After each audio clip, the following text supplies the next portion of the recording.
পাম্পে টানানো বোর্ডে লেখা তেল নেই, অথচ সামাজিক যোগাযোগ মাধ্যমের ইনবক্সে নক করলেই মিলছে লিটার লিটার পেট্রোল আর অকটেন।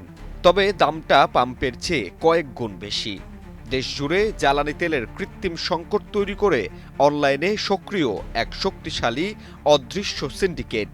কিন্তু কারা এই চক্রের নেপথ্যে? জ্বালানি তেলের বাজারে নতুন বিস্ফোরা এখন অনলাইন ভিত্তিক সংঘবদ্ধ চক্র।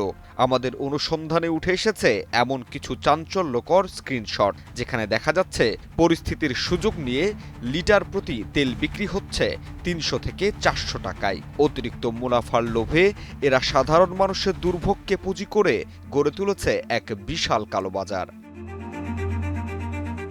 তদন্ত বলছে এই সিন্ডিকেটের শেকড় অনেক গভীরে। পেট্রোল পাম্পের কিছু অসাধু কর্মচারীর যোগসাজশে তেল সরিয়ে ফেলা হয় লোকচক্ষুর আড়ালে। পাম্পে পর্যাপ্ত মজুদ থাকলেও সাধারণ ক্রেতাদের ফিরিয়ে দিয়ে সেই তেল চলে যায় কালোবাজারিদের গুদামে। এরপর ফেসবুকের বিভিন্ন গ্রুপে চটকদার বিজ্ঞাপন দিয়ে চলে প্রকাশ্য ডাকাতি। অনিয়মের এই চিত্র এখন দেশ জুড়ে। সম্প্রতি গাজীপুরে একটি পাম্প থেকে উদ্ধার করা হয়েছে প্রায় ৩৪,০০০ লিটার লুকিয়ে রাখা তেল। অন্যদিকে জামালপুরে ৩,০০০ লিটার পেট্রোল পাচারের সময় হাতে নাতে ধরা পড়ে একটি চক্র। প্রতিবারই দেখা গেছে কৃত্রিম সংকট তৈরি করে পকেট কাটা হচ্ছে সাধারণ মানুষের। বিশেষজ্ঞরা বলছেন, এখনই কঠোর ব্যবস্থা না নিলে এই অস্থিরতা নিয়ন্ত্রণের বাইরে চলে যাবে।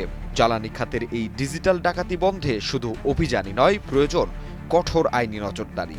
অন্যথায় সিন্ডিকেটের এই আগুনে পুড়ে ছাই হবে সাধারণ মানুষের পকেট।